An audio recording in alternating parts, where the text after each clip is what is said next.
Hey guys, this is Troy from Packerscorner. Thought I'd make a quick video. Today is the 2nd of April, and looked online yesterday and found out for PSA members what is this month's membership special, and even for those that maybe not be members but just kind of curious on some of the good specials that they offer. This month they decided to extend what they did in the month before in March.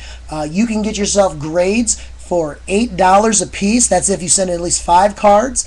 Say you want to send in some more. $8 still sounds like a lot. Well, if you send in 20 cards, they'll knock it down to $6 a grade.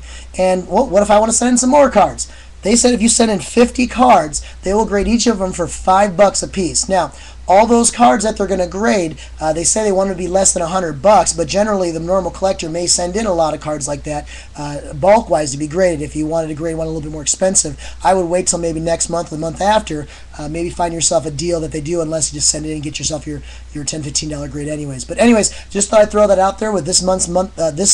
Their special is a continuation of last month. Another part of their special, they said if you like to have an autograph authenticated and encapsulated, they will do all authenticating and encapsulating of cards less than $150 in value for only $15. And that's actually pretty cheap compared to what they usually do, about $20, $25, sometimes $30 depending on the autograph. But that's another thing they threw out there. So anyways, I want to ask you guys a question out there, and good old YouTube land, those that are card collectors and PSA collectors. My buddy and I, we've been kind of buying some Contenders. Actually, he has more than I have, but I noticed something really interesting. Do you guys know anything about the difference between the autograph from Contenders this last year that are on the sticker? Like here's one here, Javier Arenas for the Chiefs. My buddy's a big Chiefs fan. You can see it's on the sticker. Versus they also have cards in the set that are actually directly on the card. Does anyone know the difference? Is there a difference in value or something like that? I haven't had a chance to research it at all. But is there any value difference between on the card? Also, this one right here, which is Dexter McCluster, my buddy's got about 5 to 6 autograph cards of his from this Contender set. He actually had 2 or 3 like this, but then he also had one with him in a red jersey also. My question is, did they make most of the Chiefs, or is it all the guys that had autographs? Is it certain players they made with dual autographs, as far as autograph in red, autograph in white jerseys, or away and home jerseys? If you know something about that, shoot me a message down the bottom of the screen there. I'd love to hear a little bit more about that, because I'm not real familiar with Contenders. As you guys know, I really enjoy collecting rookies and stars, that set. In fact, if you look back here, in fact, from here all the way down are rookies and stars. In fact, I've got about 5 more that should be coming back in the mail here, hopefully in the next 4 to 5 days from PSA that I got graded. A couple Aaron Rodgers rookies and a couple Nick Collins rookies and some other rookies. So anyways, what I decided to do is someone asked me why PSA.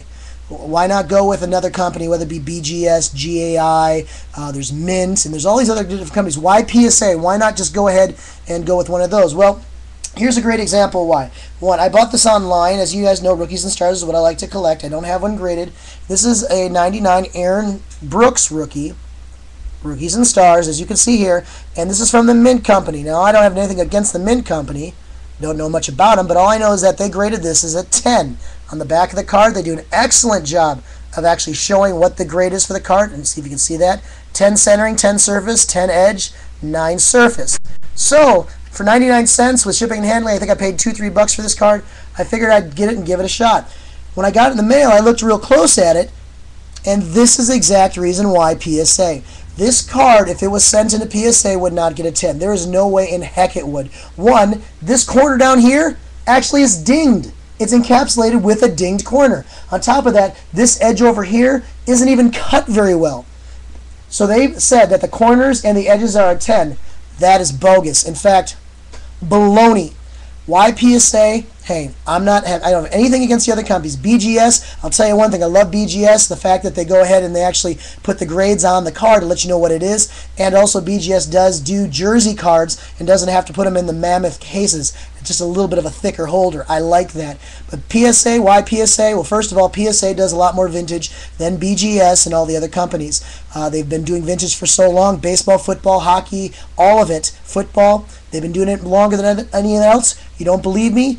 Type in PSA baseball, PSA football, see what you come up with. Now type in BVG, I don't know, pick a date, 1961, see what you come up with.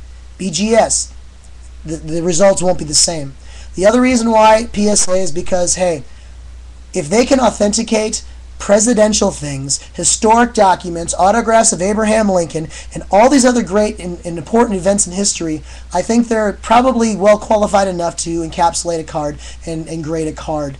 And so that's my reason why. It's my preference. BGS may be yours. That's great. They have good holders too. But if someone asked me why PSA, there's my 2 cents on PSA. Remember, guys, on the bottom of the screen here, please leave feedback or some messages if you know if there's a difference in the way that those autographs, if there's a difference in value, or if there's a difference in some of them. Which one is it? If there's a difference in the actual jerseys that they're in. So, anyways, I apologize for my voice. I'm getting over real bad laryngitis, and with summer on the way, I hope it cleans up soon. So, hey, thanks for watching, and we'll talk to you guys real soon.